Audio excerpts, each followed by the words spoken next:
Welcome back to The Factor Uncensored. It was a form of mortgage financing that left thousands of people across this country without a home back in the early 2000s. Now more and more people are once again turning to adjustable rate mortgages because of lower interest rates. But our real estate expert says, Shad Bogany, you may want to pump the brakes on that idea.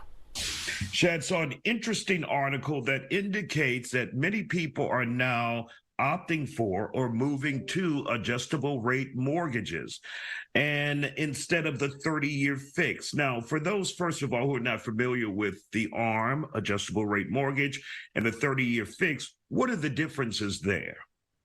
Well, it means that your principal and interest payment will be fixed for 30 years. So the interest rate never goes up regardless if they sell the loan.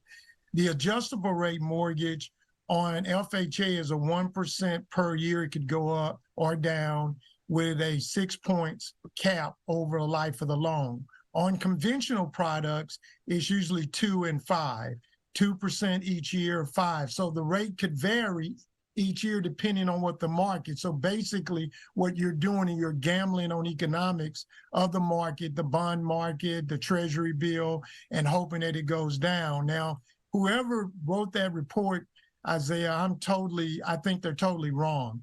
No one should be doing an adjustable rate mortgage right now, because if you line up the short-term rates and long-term rates, there's probably a point or half a point difference. And so unless you're extremely sophisticated, I would suggest that you don't, because in 06 and 07, 08, that's what got people in trouble. And if you go and look at short-term rates, they're almost the same rates as long-term, only a point to a half a point. Mm-hmm. And for stability, I would suggest they stay with a fixed rate. Right. And of course, they're saying as a result of that 1 to 1.5% difference in the rate, more people are opting for the adjustable rate mortgage. And you've already said, and we've seen the history of adjustable rate mortgages back in 06, 2007, 2008, when many people got into homes and then they found themselves kicked out of those homes because they could no longer afford the rate that it jumped up to. Right. And the problem is that a lot of these people, say you do an adjustable and you get ready to refinance because rates are going down. May have your job have changed. May have you got more debt than you have before. Then you can't refinance it. So it's not an automatic on that end. And so my thought is that stay with the fixed rate. It's stable. Even on the jumbo loans are $1 million properties and up, 750 and up.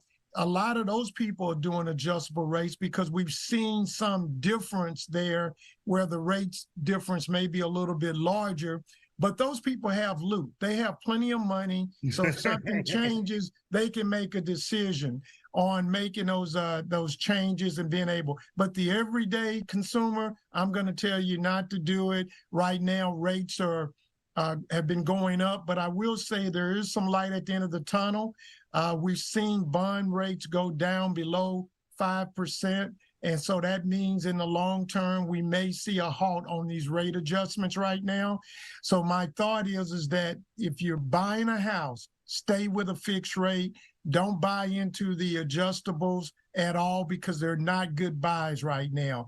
And if you're going through a credit union, you may get a little bit bigger bite on a credit union loan because credit unions are not under the same rules as FHA, Freddie Mac, and Fannie Mae. So your credit union might give you a better rate on an adjustable than the other three big ones out there.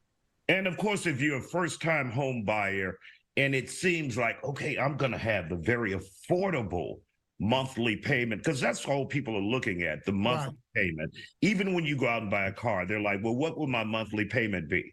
And they'll say $500 or $400, but you're paying that for 7 years. So what would be your advice to first-time home buyers if they feel attracted to that adjustable rate mortgage and then there is a 30-year fix? What would be your best advice to them? My best advice for them not to do an adjustable rate mortgage. Stick with the 30-year fix. You know what your payments are going to be. If your job changes or you've accrued more debt, it's not necessarily that you're going to be able to refinance that house to a fixed rate if the rates go down. All right. Chad Bogny, always good to talk to you. And once again, bottom line, you say stay away from that adjustable rate unless you can get something really good from a credit union, but stick with the 30-year fixed mortgage. And that's for those who may be changing mortgages and those who also may be buying for the first time. Chad Bogny, always good to see you here on The Factor Uncensored, and we appreciate your expertise, sir.